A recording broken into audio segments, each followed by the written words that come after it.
So ఎటువంటి events జరుగుతూ ఉంటాయమ్మా? Dance events కానీ ఇంకా anything related to fun activities everything ఏదైనా కానీ బర్త్డే సెలబ్రేషన్స్ అవి కూడా చేసుకుంటారు ఇక్కడ? చేసుకోవచ్చు. వాళ్ళు అలౌ చేస్తే. ఇది నార్త్ ఇండియన్ ఫుడ్ ఇదంతా? ఇది సౌత్ ఇండియనా? చూద్దాం మన వాళ్ళకు ఎలా ఉందో చూద్దాము. సో దిస్ ఈస్ క్యాంటీన్ అని చెప్పుకోవచ్చు. Canteen is good.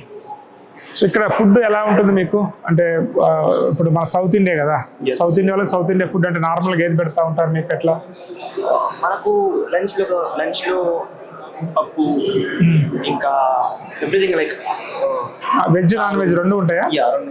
ఫుడ్ ఓకేనా ఓవరాల్గా? అంటే స్పోర్ట్స్ ఫెసిలిటీస్ ఉన్నాయా మీకు ఏమన్నా?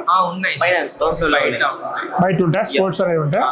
ఇక్కడ గ్రౌండ్ ఫ్లోర్ రిసెప్షన్ కదండి. అవును. ఎక్విప్మెంట్స్ తీసుకోవచ్చు, బ్యాడ్మింటన్, ఫుట్బాల్ అట్లా కూడా ఆడుకోవచ్చు. చిన్న గల్ఫ్ లో ఆడుకోవచ్చు. సో ఓకే, స్పోర్ట్స్ ఫెసిలిటీస్ కూడా అది కూడా చాలా హ్యాపీ అన్నమాట.